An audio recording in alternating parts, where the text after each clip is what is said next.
I don't have anything against things that are practical, you know, vehicles that are practical and well engineered and reliable and tend to be a little bit boring. You know, I got nothing against the BMW Airheads. Like, you know, I don't want to build a R65 slash my wrists. I like to build something different. So I met this guy who introduced me to this guy that designed that guy's bike, and then we started talking, and he's about as nutty as a fucking squirrel turd. And you might have seen Mehmet's render that he's already done. I think it's cool. We're going to tweak the render a little bit. We're not making it exactly the same as that.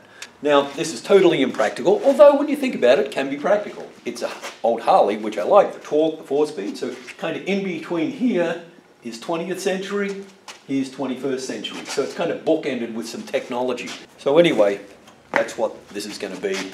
Now we're rolling. So we'll keep doing some videos.